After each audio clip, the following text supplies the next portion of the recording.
Bom dia, graça e paz a todos. Nós estamos iniciando mais uma live, mais um momento de reflexão, onde nós estaremos meditando na palavra do Senhor nosso Deus. E ainda dá tempo de você convidar alguém, de você mandar aí o seu zap e dizer: olha, nós estamos chegando ao meio-dia, onde nós temos aquele encontro marcado com a meditação da palavra do Senhor nosso Deus. Eu, reverendo Gilberto Rebouças, e você aí, juntos, como todos os dias, através da página da Comunidade Bíblica Online. Eu queria pedir a você que ainda não curtiu a página, porque existe uma distinção entre curtir a página e curtir as postagens. Então eu queria pedir a você que lá em cima, no alto da página, tem curtir, seguir, compartilhar. E quando você entra através do celular, tem uma mãozinha assim para você curtir. Quando você curte, certo? Siga esta página, porque ela vai trazer bênção. Desça, olhe as postagens, veja a oração, veja os pedidos de oração, oportunidade para você dar testemunho.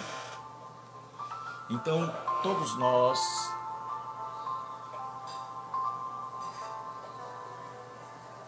estamos aqui para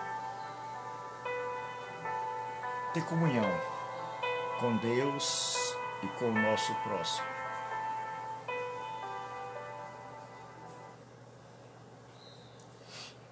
Então você é meu convidado para participar deste momento de bênção. Então abra sua Bíblia comigo. Ian, bom dia. Ian não perde. Fabiano, são figurinhas assim, aliás, figurões que moram no meu coração. Vamos abrir as nossas Bíblias no capítulo 27.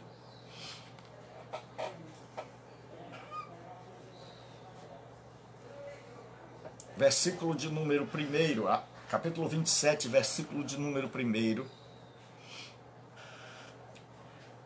Ao romper o dia, todos os principais sacerdotes e os anciãos do povo entraram em conselho contra Jesus para o matarem. E, amarrando-o, levaram-no e entregaram-no ao governador Pilatos.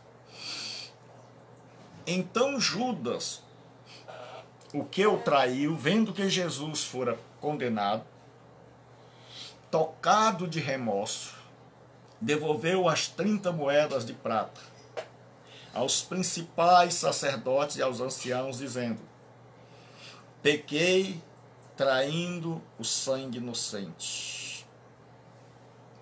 Eles, porém, responderam: que nos importa isso? Isso é contigo. Então Judas, atirando para o santuário as moedas de prata, retirou-se e foi enforcar-se. E os principais sacerdotes, tomando as moedas, disseram: não é lícito deitá-las no cofre das ofertas, porque é preço de sangue.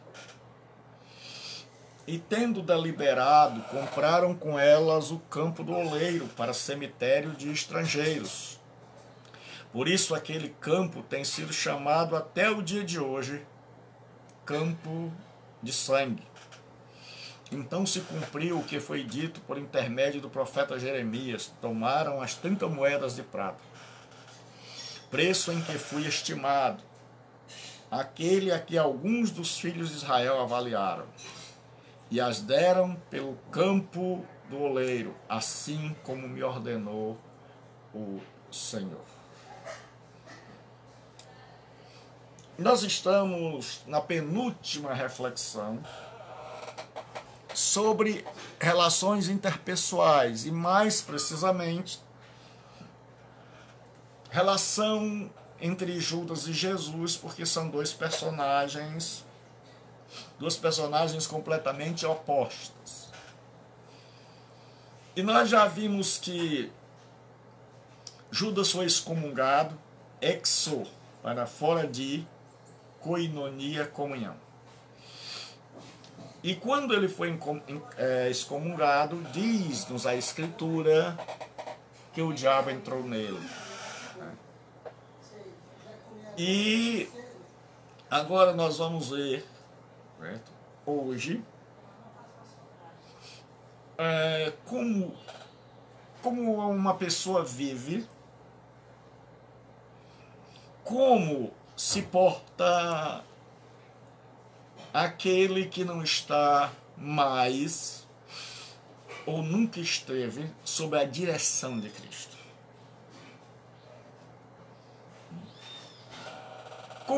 Como vive, como procede, como se relaciona, quais são seus interesses de uma pessoa que não está em sintonia com Cristo. Como é que essa pessoa procede? Então nós vamos ver que Judas agora, o conselho religioso resolve que Jesus decidiu que Jesus é digno de morte, mas eles não têm poder para executar a pena capital. Então eles têm que levar Pôncio Pilatos, que era o governador romano na província romana da Judéia, para que Pôncio Pilatos decida matá-lo. Eles querem matar, mas não podem. E levam para outro. E a primeira coisa que esse texto nos ensina é que muitas vezes nós fazemos as coisas pelas mãos dos outros.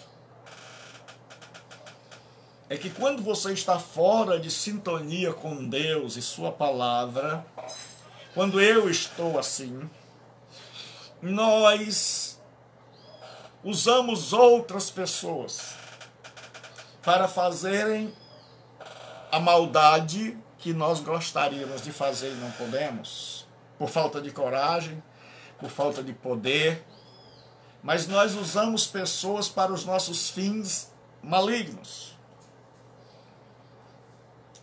Nós detonamos a pessoa, nós falamos mal dela, nós a entregamos nas mãos das feras.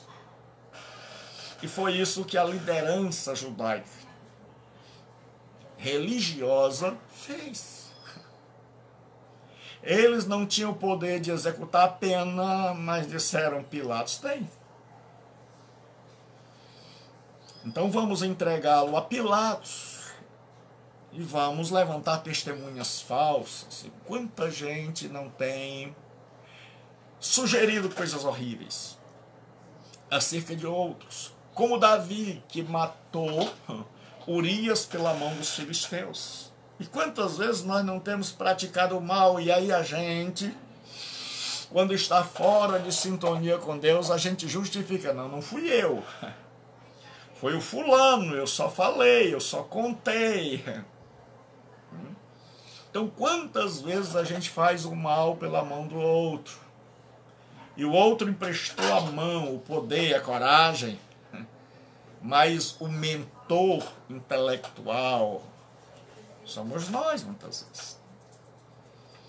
Todas as vezes que nós não estamos em sintonia com Jesus, nós nos acovardamos. E aí nós começamos a cometer vários pecados. Nós começamos a usar outras pessoas. Nós não queremos aparecer.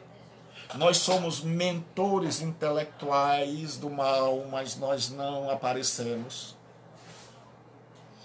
Nós nos desculpamos dizendo, não fomos nós, foi a justiça. Nós semeamos veneno, nós destilamos veneno e aí nós acendemos o fósforo e deixamos a fogueira se alastrar, o fogo se alastrar pela floresta.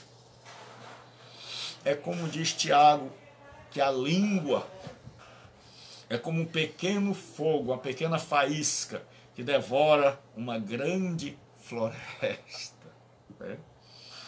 E aí o que acontece? Qual é a segunda? Judas agora, vendo que Jesus fora condenado, porque Judas esperava que Jesus se acomodasse a ele. Que Jesus de repente lançasse mão da força, invocasse uma legião de anjos, pusesse Roma de joelho, assumisse o poder, transformasse o mundo. E é isso que muitas vezes nós sonhamos. O segundo ensinamento desse texto é que nós não queremos o mundo segundo Deus, nós queremos o mundo segundo nós. Nós queremos um mundo idealizado por nós, e é por isso que nós não temos paciência de esperar pelo mundo planejado por Deus. Porque nós queremos um mundo que seja segundo as nossas necessidades. Um mundo do jeito que nós idealizamos. Porque isso revela que, de fato, nós não confiamos em Deus. Nós achamos que nós temos a melhor maneira de governar o mundo. E que Deus demora muito para agir. Então, Judas, percebendo que Jesus não ia sacar da espada, chamar legiões de anjos, invocar seu poder para destruir Roma, ele tenta dar um empurrão. Ele vende Jesus por 30 moedas. E o que acontece? Quando ele percebe que Jesus não reagiu, então ele fica tão frustrado, porque até ali ele imaginava que Jesus era o Messias segundo ele. E a segunda lição que nós vamos tirar, a terceira, é que uma teologia equivocada pode desgraçar uma vida. É que uma interpretação errada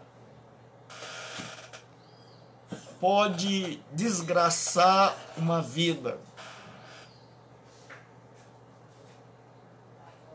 É que os judeus haviam interpretado que, quando a Bíblia fala no Eved, o servo do Senhor, lá em Isaías havia, geralmente, as profecias do servo estão se referindo tanto à nação de Israel, como ao Messias prometido. Mas o que acontece agora é que o Messias prometido agora, esse Messias prometido não se encaixa na perspectiva de Judas. Esse Messias agora é um Messias diferente. Se você toma losartana ou outro... É um Messias diferente.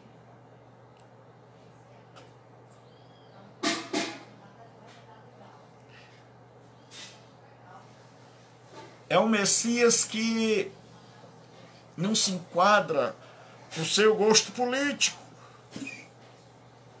É um Messias distinto.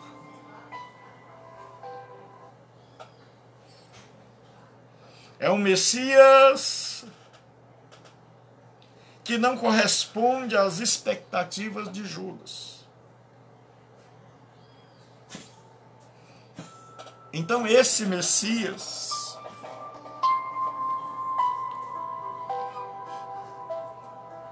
ele é descartado.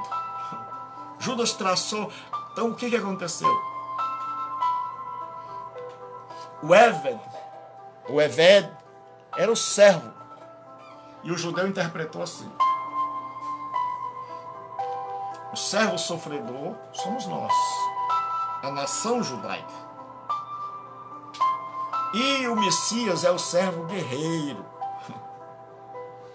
É aquele que vem para abater as nações.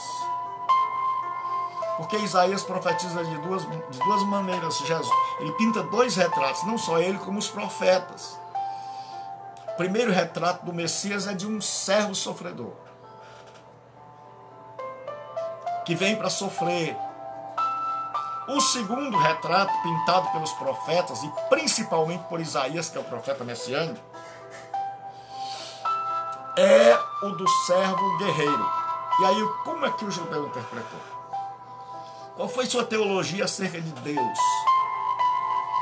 Qual foi sua teologia messiânica?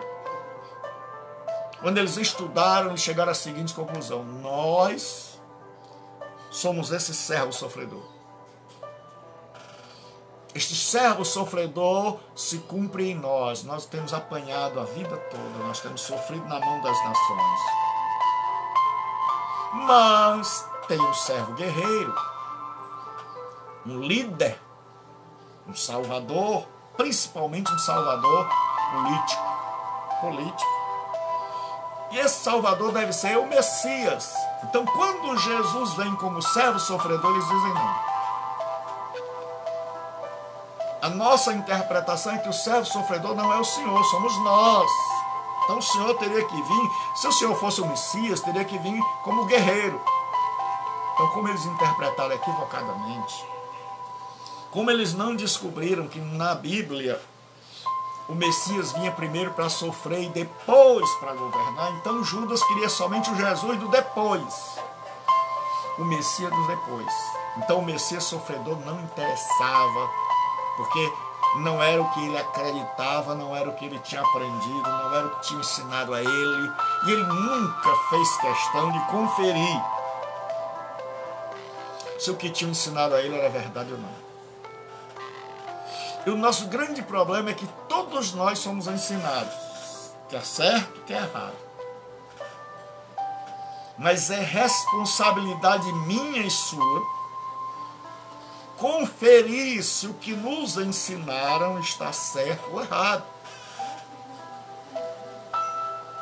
Porque nós nos desculpamos dizendo: não fui eu, me ensinaram assim. Mas nós temos culpa quando nós brincamos com a teologia que nos ensina. Porque teologia é um estudo acerca de um tema, principalmente de Deus. E na teologia judaica, o Messias tinha que vir para governar politicamente e colocá-los como cabeça das nações. Eles estavam interessados em coisas terrenas. E aí, quando Judas percebe que Jesus, até então ele sonhava que Jesus era o Messias, mas que ainda não tinha pensado em tomar o reino. Mas quando ele percebe que Jesus é condenado, preso, aí a teologia dele vai por terra. Ele diz que eu tenho que fechar aqui.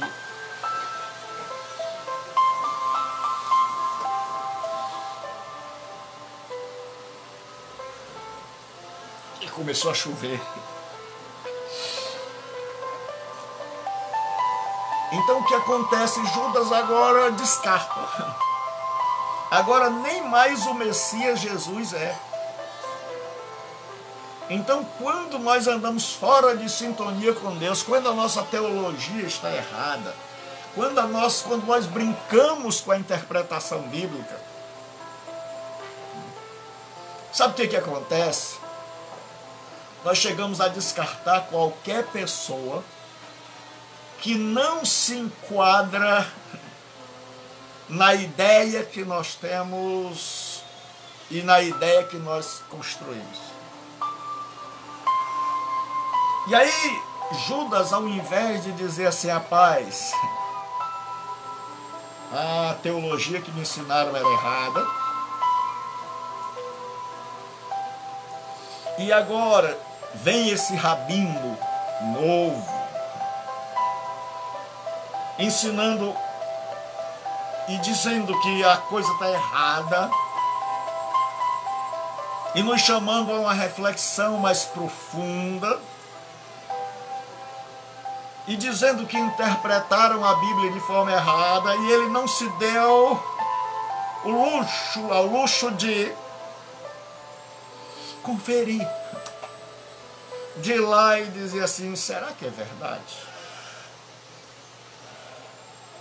Será que é verdade que eu fui ensinado errado?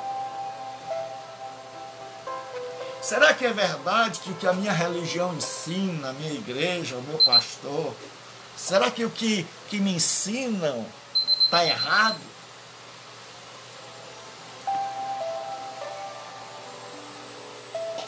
Mas muita gente é assim, não, eu aprendi assim, eu nasci assim, eu vou morrer assim.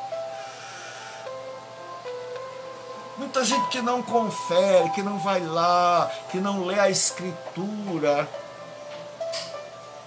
para ver se o que ensinaram a ela está certo ou errado. Ele está confiante, firme. Você como cristão, você tem conferido com as Escrituras os ensinamentos. Porque havia uma cidade que Paulo visitou chamada Bereia, e os judeus que lá moravam se tornaram famosos no mundo todo, por conta de Paulo estar anunciando-lhes o Evangelho, o cumprimento das Escrituras, e eles estarem com as Escrituras conferindo o que Paulo dizia, para ver se de fato era assim. Então Paulo chega, um judeu, com uma nova teologia, com uma mensagem nova, e em Tessalônica não quiseram ouvi-lo, quiseram matá-lo, e ele teve que fugir. Quando ele chega em Bereia, as pessoas agem diferente, as pessoas conferem. E aí esses cristãos, esses bereanos são louvados até hoje. E eu quero perguntar, você tem conferido o que eu tenho ensinado? Você tem conferido o que as pessoas têm ensinado a você? Ou você criou uma teologia, você crê, e na verdade você não crê. Como é, pastor? Creram por você. Criaram um sistema de crença, repassaram isso para você, você pegou o pacote e disse, é meu também. Mas essa crença não é sua, você nunca examinou, você nem sabe se concorda, e você talvez concorde porque ela lhe agrada, porque ela é segundo o seu gosto. Porque a gente busca um ensinamento segundo o nosso gosto. Se ele for indigesto, a gente diz, estou fora. A gente toma igual a gente toma medicamento, se for gostoso, com sabor de morango. Aí a gente gosta, se for amargo, é ruim, a gente, mesmo que cure, a gente não quer. E era esse o problema de Judas. Ele agora vendo que Jesus foi traído. Ele agora vendo que Jesus foi condenado. Que Jesus vai à morte, que Jesus foi preso pelos soldados. Mas não reagiu como ele queria. Porque qual é a reação de Jesus? A reação de Jesus é o maior exemplo de domínio próprio.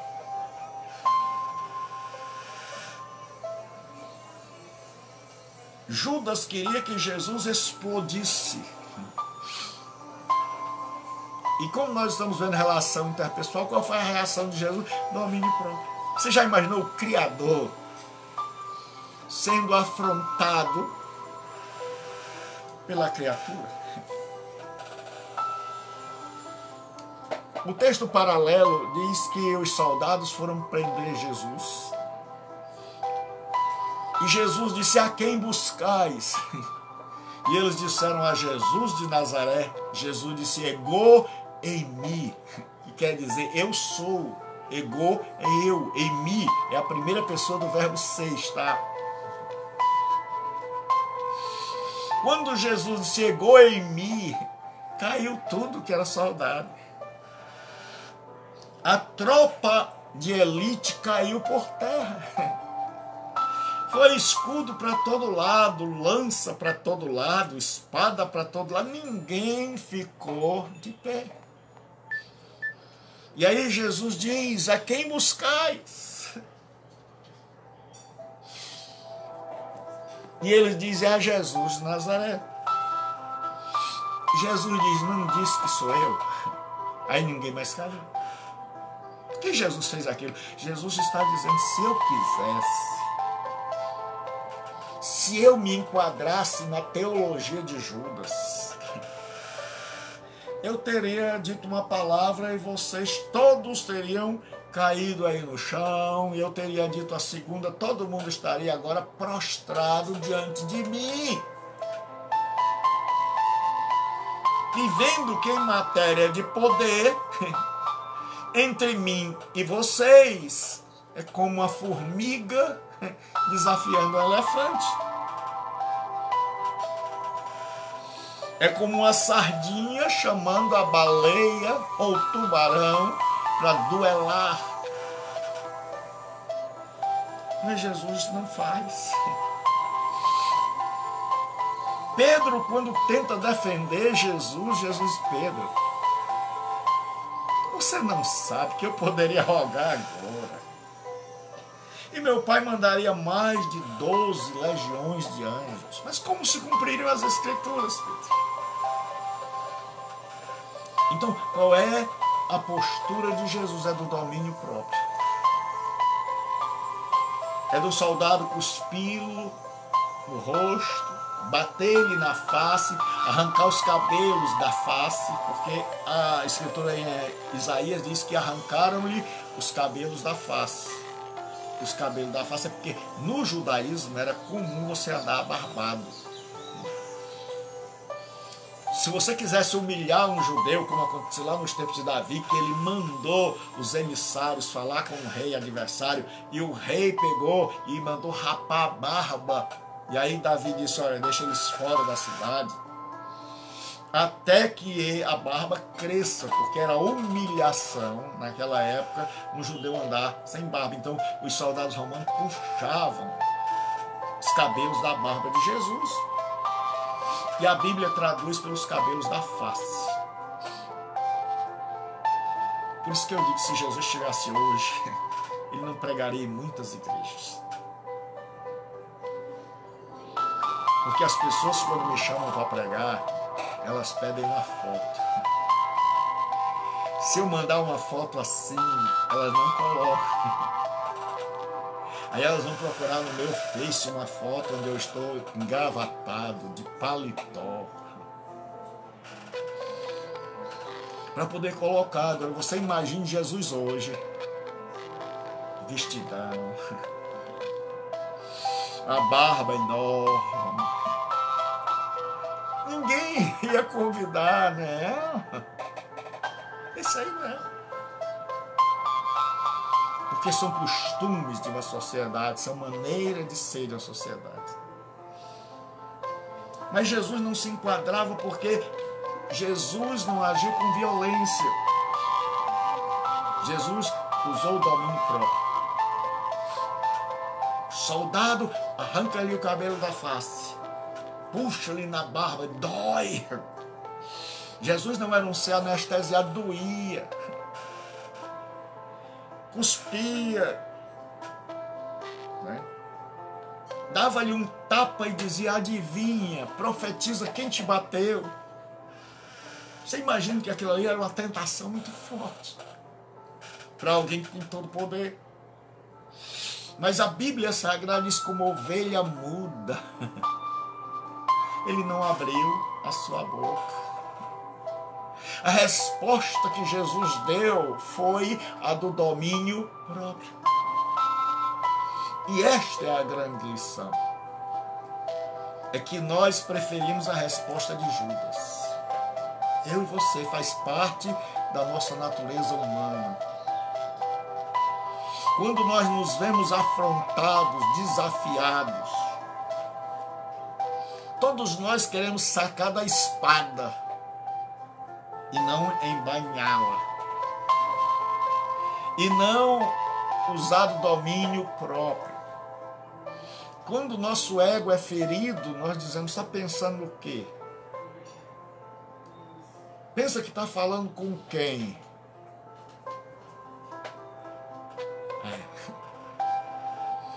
Mas Jesus Cristo, ele dá uma grande lição de domínio próprio.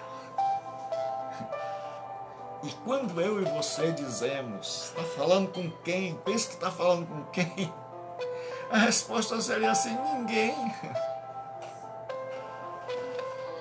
Mas quando se refere a Jesus, se Jesus tivesse optado pela postura de Judas, e as pessoas dissessem, e ele dissesse: vocês sabem com quem vocês estão falando? Se dissesse com quem, ele dissesse: com o ego em mim, como eu sou. Com eu sou.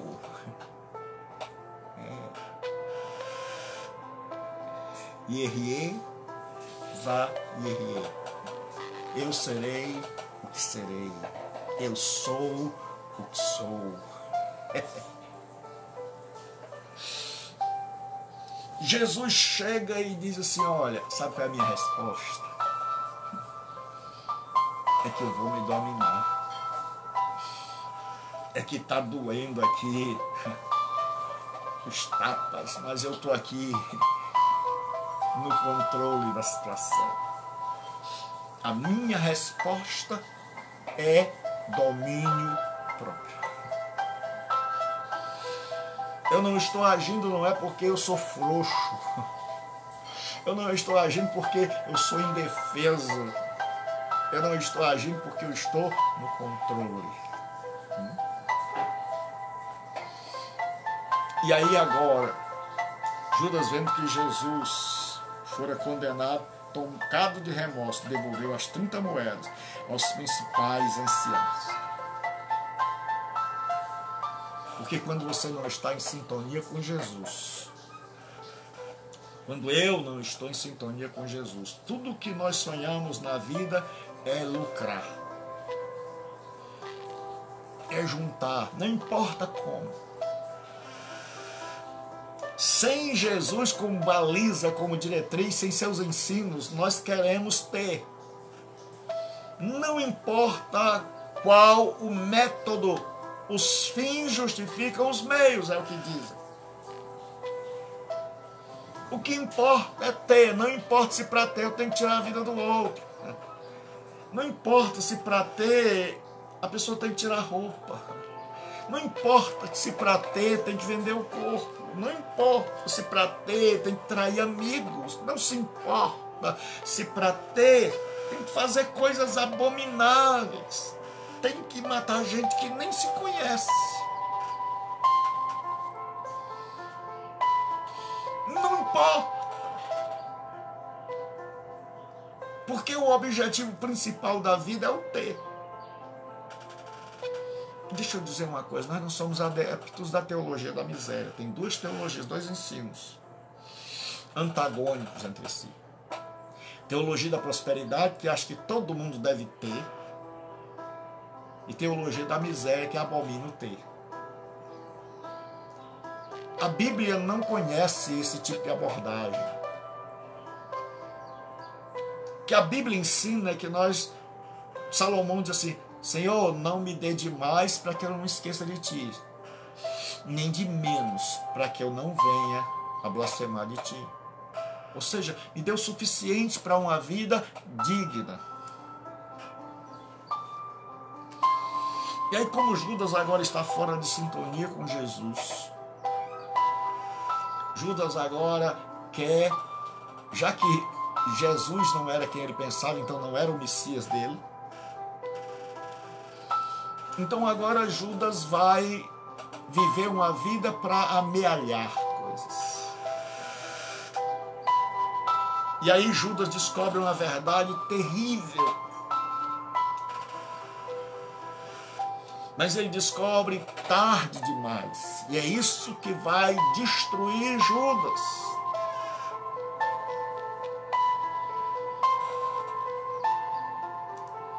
E qual é, pastor, a verdade que Judas descobre?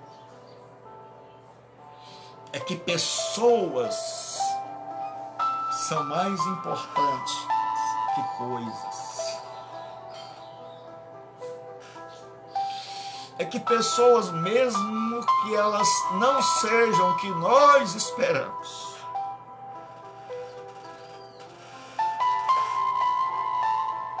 quando nós fazemos mal a estas pessoas, nada justifica e nada apazigua e nada acalma o nosso coração. E Judas agora chega e vai aos principais sacerdotes, aos ex-sacerdotes, que ficavam lado a lado ainda no poder com o sacerdote. E Judas diz: pequei traindo sangue inocente. Judas agora descobre que para ele Jesus não era o Messias. Não se enquadrava na teologia dele, mas era inocente. Mas ele conhecia e sabia que Jesus não merecia a morte. Ele havia convivido com esse homem. E ele sabia: pode não ser o meu Messias, mas é gente, e é gente do bem. E eu o traí, e eu o vendi, e eu preferi coisas, bens, prata. E agora eu percebo, eu descubro que não há prata no mundo que console o meu coração e a minha mente perturbada.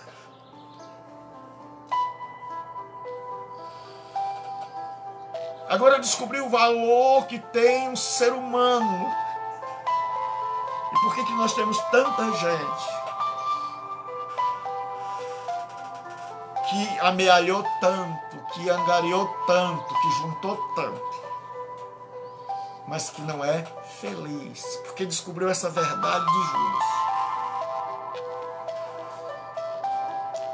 que nada ganho desonestamente, que nada ganho esmagando os outros, que nada ganho trazendo infelicidade para o outro, trazendo dor para o próximo, deixa a nossa consciência em paz. O grande problema de Judas foi que ele nunca se deixou, o coração dele ficou trancado. E aí ele não tem um arrependimento. Ele é consumido pelo remorso. E nós precisamos aprender essa lição. Não adianta querer ter tudo de qualquer jeito.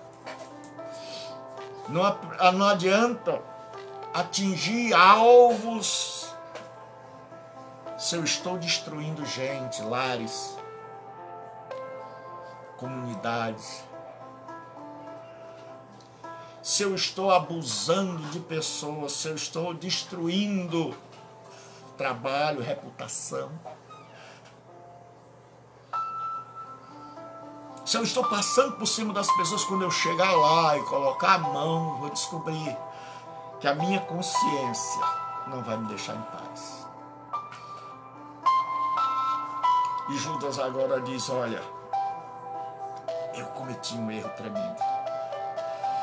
Mas quem não está em sintonia com os outros, em Jesus, não se importa com os outros, não está nem aí, o coração está endurecido. A liderança disse, eles porém responderam, que nos importa? Isso é contigo. Quando você está fora de sintonia com Jesus, o problema do outro não é seu. O problema do outro é com ele. O erro do outro não é meu. E isso é religião. Ele não foi falar com o líder dos bandidos. Ele não foi falar com a liderança romana, pagã. Ele foi falar com os homens que eram para serem os mais santos, os principais sacerdotes. Alta hierarquia religiosa. Gente que era para estar assim com Deus. Mas gente que não está nem aí para o problema do próximo, que diz problema teu, vire-se. Quando é possível ter uma direção religiosa, porque principais sacerdotes, ou príncipes dos sacerdotes, tradução melhor é principais, porque eram pessoas que haviam sido sumo sacerdote, e Roma destronou. Passou o tempo deles, mas devido à sua posição, eles continuaram ali, perto do sumo sacerdote. Então, formavam um grupo, os principais sacerdotes. Tudo gente que tinha sido colocado por Roma. Que Roma perguntava, quem aí é da descendência de Arão? Eu. Quem está do nosso lado? Quem joga no nosso time? Eu. Então você vai ser sacerdote. Ei, mas eu soube que você não joga mais no nosso time, está fora. Quem aí é por nós? Aí todo mundo. E aí é por isso que nós temos dois sacerdotes de uma vez, o sogro e o genro, Anás e Caifás. É um problema que atinge a religião. Por incrível que pareça, é possível alcançar os maiores cargos e está completamente fora de sintonia com Deus. E é por isso que nós temos que examinar a luz da Escritura. É por isso que a Escritura não pode ser substituída. E é por isso que a regra de fé e prática e a preservação das Escrituras é tão importante, o ensino das Escrituras, porque eu posso me corromper. Porque a liderança, por maior que seja, pode se corromper. Porque a liderança pode passar para o lado de Roma. E eu posso estar seguindo uma liderança completamente divorciada, fora de sintonia com Cristo. Mas se eu sou alguém da Escritura, se eu sou alguém que meço, que avalio, que peso na balança da Escritura toda a direção, toda a postura, eu vou ver se eu estou seguindo a direção dos principais sacerdotes macomunados por Roma, ou eu estou seguindo homens e mulheres de Deus que estão com Jesus Cristo. Porque quantas vezes dentro das igrejas instituídas nós vemos gente que ama a Deus ser sufocado,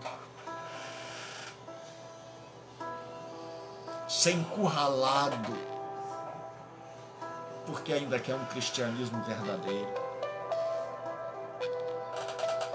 porque ainda sonha com homens e mulheres que temam a Deus, porque não está como Judas apenas pensando em construir templos, porque não acha que vale tudo para eleger um político, porque descobriu que não é pela política que nós vamos mudar o Brasil. Irmãos, aprendam, não é pela política que nós vamos mudar o Brasil, é um a um, pelo Evangelho. A única fórmula de mudar o Brasil é pelo Evangelho. E deixa eu lhe dizer uma coisa, Deus não precisa de defensores. Deus não precisa de pastor lá para defendê-lo e a sua causa.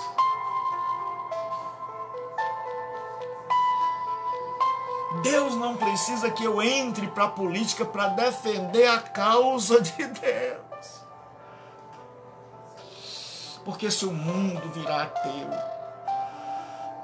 porque se o mundo virar comunista, porque se o mundo virar uma religião antagônica à nossa, como no caso da igreja perseguida, muitas vezes pelos muçulmanos, esta igreja vai ser perseguida, mas vai ser uma igreja triunfante. Como nós estamos vendo lá, homens e mulheres que são levados, e você viu isso na televisão e está aí nas redes sociais, e cortaram-lhe o pescoço por causa da fé,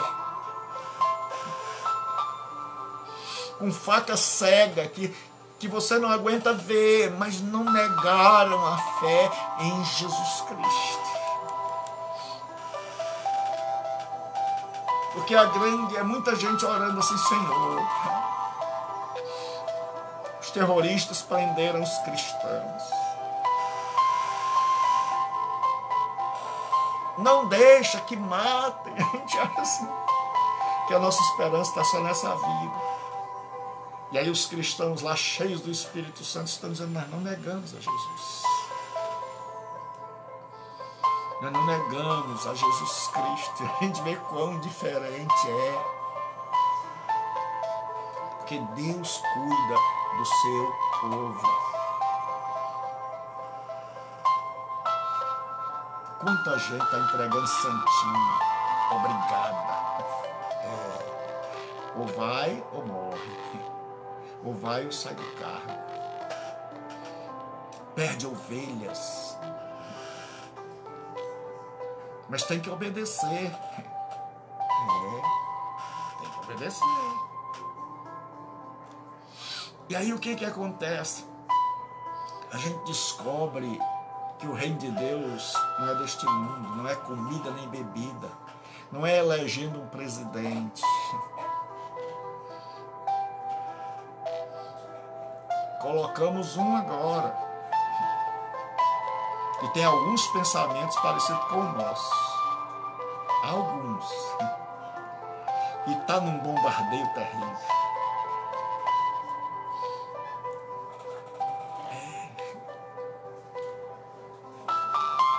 Tem uma mulher dos direitos humanos, coitada, que já está ficando desumanizada, que na reunião ela já está brava, já está querendo tirar todo mundo, prender todo mundo, porque a pressão, a corrupção é tão grande que quem vai lá fica envenenado.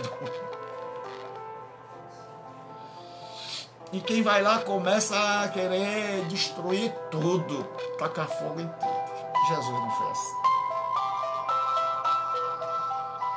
Jesus foi atacado, atingido, esbofeteado, cuspido, mas não perdeu o controle, a compostura.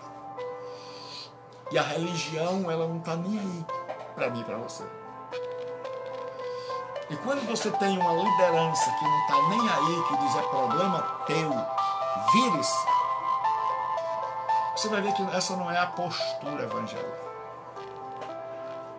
Porque só tem autoridade quem está debaixo de autoridade. E aí Judas diz: então Judas, atirando para o santuário as moedas de prata, retirou-se e foi enforcar-se.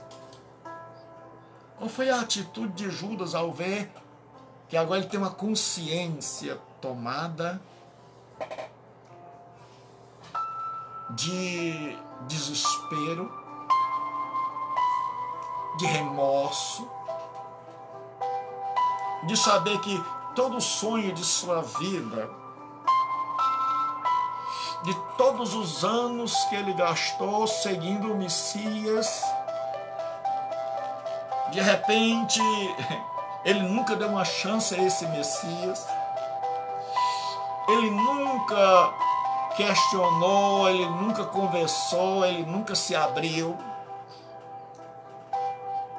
Ele estava firmado, achando que estava certo. Como tem gente assim? E como tem gente assim, que na sua certeza está indo para o inferno, que está tão convicto que não tem condição de nos ouvir. E você que me ouve hoje está tão convicto de que você está certo. Está tão convicto que está na verdade, que nem se dá a chance de ver e de ouvir e de ir olhar. Quer dizer assim, eu vou dar uma olhada para ver se é verdade. De gente que anda e que usa e prioriza coisas em lugar de pessoas e passa por cima de pessoas e destrói vidas e acaba com reputação e semeia contendas, tudo para atingir seus objetivos, e de repente descobre que o dinheiro que ganhou não faz sentido, não dá sentido à vida, que os cargos que alcançou não dão sentido à vida, que não conseguiu que ninguém olhasse para ele, que ninguém o reconhecesse. Foi isso que Judas teve. Com as moedas, com todo o ideal, ele passou a ser alguém desprezível, desprezado, abandonado. Antes ele tinha Jesus, amigos, irmãos de fé, sonhos, mas agora Judas não tem mais nada. Tudo se foi. Quem ele esperava que fosse o Messias, para ele não era. O dinheiro que ele ganhou, não o ganhou honestamente. Aí é o fim da vida. Aí é morte em vida. Aí é inferno que começa na terra. Porque muita gente diz que o inferno é aqui, e em parte eu concordo. O inferno começa aqui, mas infelizmente ele não termina aqui. Infelizmente, depois da morte tem um inferno pior. Porque Judas já está degustando. Porque Judas já tem uma amostra grátis do que é o inferno. Uma consciência corroída de remorso. E vendo que toda uma vida, todo o projeto de uma vida que ele nunca se deu o luxo de mudar, de repensar, de pensar numa outra alternativa. Vendo que os sonhos dele de mudar Israel por meio dele já não tinham mais razão de ser. Que aquele em quem ele esperava não era quem ele esperava que fosse.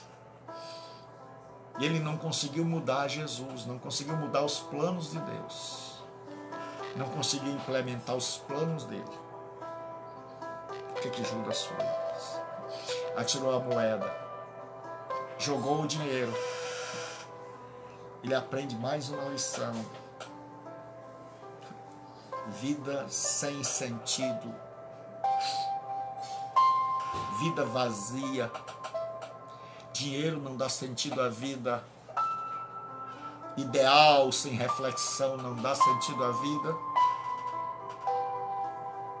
Ganho passando por cima de gente não dá sentido à vida, não traz alegria, não traz prazer.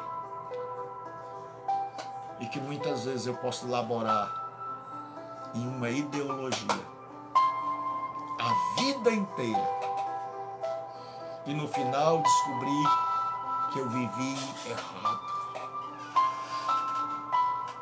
que eu não me dei a opção. Você que é ateu, você está tão convicto que Deus não existe, que você não se dá o luxo de ler a Escritura de forma imparcial. Você que não é cristão, que se decepcionou com o cristianismo, você nunca resolveu conhecer o Cristo. Porque Mahatma Gandhi, ele viu os cristãos ricos, luxuosos, indiferentes à miséria do povo, e ele disse: admiro o vosso Cristo, mas abomino o vosso cristianismo. Mahatma Gandhi sabia que Cristo e cristão são coisas diferentes. Eu não estou chamando você para conhecer os cristãos, porque se você conhecer cristão, você vai bater palma para alguns, você vai dizer: ainda tem gente que se importa com Deus. Você vai conhecer uma grande multidão que não tem compromisso com Deus, que nunca se converteu, que está ali só para a vida ser mais facilitada, para ter uma peixada diante de Deus, Pai. Para quando estiver no sufoco, correr lá e pedir ajuda. Mas se você conhecer o Cristo, você apresentar a Ele seus projetos, e Ele vai apresentar para você uma outra proposta. E é o que Ele faz neste dia, te apresenta uma nova proposta. Você tem uma proposta de uma vida homossexual, você tem uma proposta de uma vida política, você tem uma proposta de uma vida de prostituição, você tem uma proposta de uma vida de não crer em um ser supremo. Você talvez tenha uma proposta politeísta de acreditar em vários deuses. Uma proposta panteísta de acreditar que tudo é Deus, nem o ser impessoal. Você tem uma proposta financeira de dizer: eu vou alcançar a felicidade por meio do ganho, desonesto ou honesto. Você tem uma proposta de poder, mas eu quero te apresentar mais uma: a proposta de Cristo e seu reino. A proposta de alguém que quer que eu o conheça e conheça as suas propostas. Por que, pastor Gilberto? Para que você não chegue ao final da vida e perceba que o seu caminho, que a sua proposta foi a proposta errada. Para que você não diga: rapaz, por que alguém algum dia não me chamou, não me convidou para examinar, para rever os meus valores, as minhas crenças, a minha postura diante da vida. E hoje eu te convido. Você tem as suas propostas, suas convicções. Mesmo que você não creia no cristianismo, examine o Cristo da Bíblia e as propostas dele, contidas nos evangelhos. E se você já descobriu há muito tempo que o que está te corroendo é remorso, que você transformou gente em coisa e coisa em gente, que você foi instrumento de destruição, que o que você sentiu até hoje foi remorso e não arrependimento, porque o remorso faz a gente se enforcar, o arrependimento faz a gente se ajoelhar, porque eu vou dizer de novo, o remorso nos leva para a forca, o arrependimento nos leva para o chão, para a prostração diante de Deus, para pedir nele o socorro, o perdão, para dizer: Pai, fui pelo caminho errado. Mas descobri. Judas poderia ali ter descoberto e dizer: Senhor, tem misericórdia de mim. Mas ele foi tirar a vida, e eu quero dizer para você que tirar a vida não resolve. Eu quero dizer a você que está me ouvindo ou online ou que vai me ouvir ainda. Tirar a vida não resolve, porque Pedro cometeu o mesmo erro de Judas. Cometeu um erro semelhante. Mas quando Jesus ressuscitou e Pedro está lá para baixo, acabado, arrasado, Jesus se importa com Pedro e vai lá e restaura a vida de Pedro. Eu quero dizer para você: não tire a sua vida. Não vai resolver, vai piorar. Mas saiba que Jesus hoje está ressuscitado. E se você o invocar, ele pode chegar aí e dizer: durante a vida toda você pisou na bola. Durante a vida toda você fez a opção errada. Mas eu vim aqui, como ele está vindo através de mim, esse pobre pecador. Porque eu sou tão pecador quanto você. Só que eu sou pecador perdoado. E por quê, pastor? Porque eu me prostrei diante dele, reconheci minha indignidade, reconheci minha pecaminosidade, reconheci minha maldade, reconheci que eu não presto e que a única pessoa que pode me perdoar é Jesus Cristo, porque morreu no meu lugar e eu o aceitei como meu Salvador, e não como meu Salvador, mas como meu Rei, razão da minha vida, diretriz da minha vida. E hoje Jesus te convida. E ele disse: se a tua direção não se importa, eu me importo. E ele diz: se você machucou gente, eu quero te usar para abençoar a gente. E ele disse: tudo que você conquistou não dá sentido à tua vida, eu quero dar sentido à tua vida. E Jesus diz hoje: não precisa se enforcar. Não é retirando a vida que resolve, é buscando aquele que há a vida. Jesus disse: o Pai tem vida em si mesmo. O Pai não precisa de ninguém para existir. E ele disse: o Filho também tem vida em si mesmo. E o Pai deu ao Filho o direito de dar vida a todo aquele que nele crê. E hoje Jesus quer dar vida a você que a vida perdeu sentido, a você que já pensou em tirar a vida, a você que não tem coragem de tirar a vida, mas vive como morto, mas vive desgostoso, amargurado, desesperançado. E hoje eu te apresento Jesus e o seu reino. E Jesus diz: vinde a mim todos vós que estáis cansados e sobrecarregados, e eu vos aliviarei. E hoje Jesus chega para você e ele diz: olha, não tire a vida. E ele chega para você e diz assim: não continue no caminho errado. E ele diz: eu tenho uma proposta para você. E ele diz: o tempo está cumprido. O reino de Deus está próximo. Arrependei-vos e crede no Evangelho. Então aí aonde você está? Onde você está?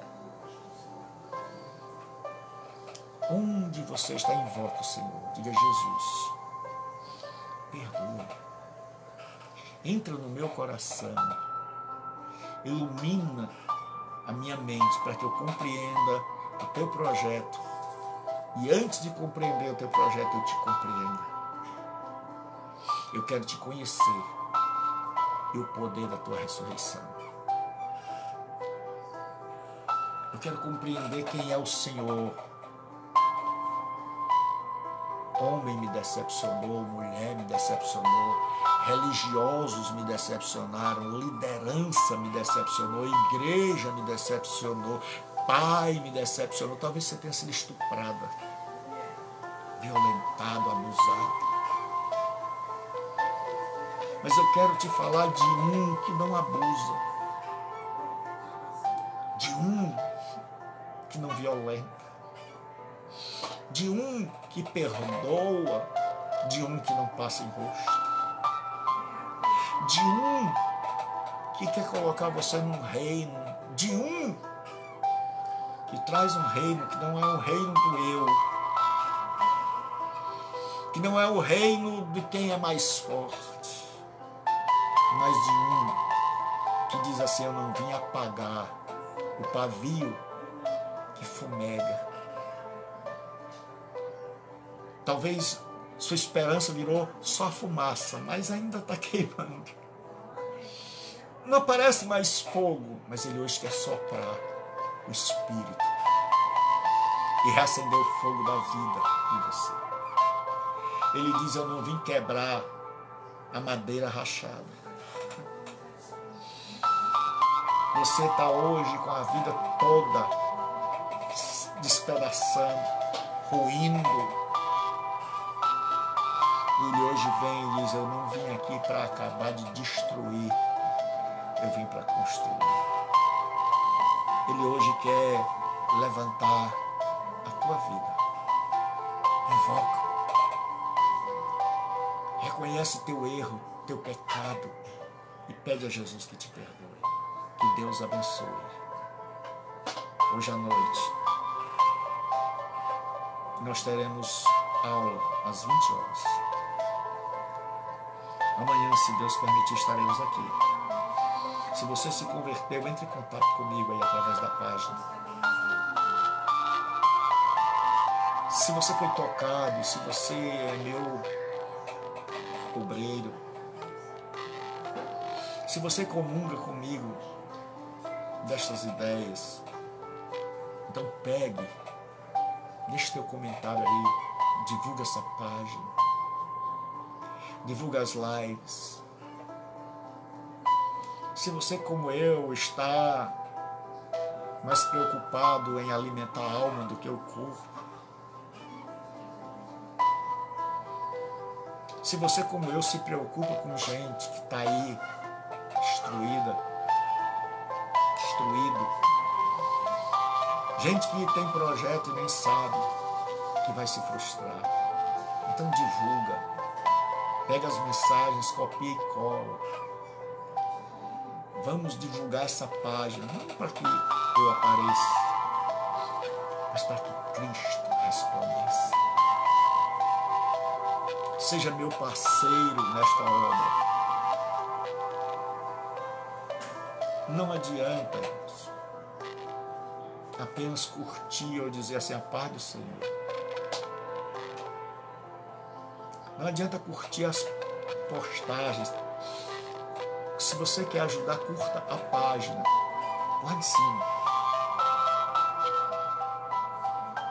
E se você quer ser um evangelista, então copia estas mensagens. Se essa mensagem tem transformado a sua vida, dê o testemunho lá.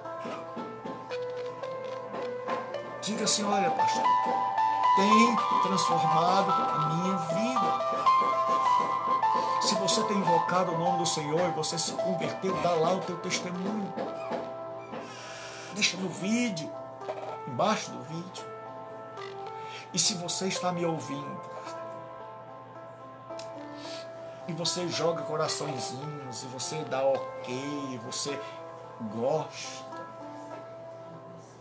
Mas se você não compartilha as mensagens, se você não divulga a página, se você não convida pessoas para estarem todo dia ao meio-dia, dizendo assim, pessoal, a gente vai almoçar hoje um pouco mais tarde. Mas a gente vai ter a palavra de Deus. Se você de fato confia e está sendo atingido pela graça de Deus, então eu lanço um convite a você, para que você saia compartilhando essas mensagens e curtindo a página e convidando pessoas para curtirem a página e dizendo a elas, olha, se não deu para você ouvir aqui no meio-dia, você pode ir lá no canal, aí você pega, vai lá no canal, copia o link e manda. Porque eu tenho mandado esse link para muita gente. Então, que Deus te abençoe. Se tem te afetado, qual é a evidência? Irmãos, eu amo cada um de vocês. É lindo ver coraçõezinhos subindo, comentários. Mas de nada adianta se você não chegar e não espalhar. E não fazer uma pandemia do bem. Então eu convido você a que a gente possa fazer esta página e aquele canal viralizar na internet. Para que a gente possa agradecer a Deus pelas multidões que serão impactadas pela palavra de Deus. De homens e mulheres que vão mudar seu destino. E eu estou fazendo a minha parte. E ainda é pouco, eu espero na sua. Minha boca tem doído, minha garganta tem doído, tenho falado todo dia. Mas eu pretendo não me calar, com a ajuda de Deus. Mas mesmo que eu use a internet e eu consiga chegar na Europa, eu preciso da sua ajuda para alcançar mais gente, para alcançar seus amigos, porque se você tem 1000 amigos, se você tem 50 amigos, então vai lá. Cumpra essa causa, adere a essa causa. E eu vou esperar o teu comentário aí. E eu vou esperar que você diga assim, pastor, tô dentro. Como dizem, estamos juntos. Vou estar aqui, vou estar lá, vou clicar, se eu ainda não cliquei na página mesmo. Para seguir, eu vou seguir. O pastor, no que depender de mim, pode saber que talvez eu não saiba pregar, mas eu vou usar estas pregações que o Senhor faz, as aulas, e eu vou espalhar por tudo que é rede social. Pastor, eu não tenho Instagram, mas a partir de hoje eu tenho. Pastor, eu não tenho, porque tem um monte de gente que não tem as redes sociais. E não precisa ter para fazer outras coisas, basta ter para evangelizar. Eu criei conta no Twitter, eu criei conta no Instagram, no Facebook, criei página, criei canal, com um único objetivo: evangelizar. Então cria, não tem, cria. E vamos espalhar, vamos semear. E Deus abençoe. Até a noite.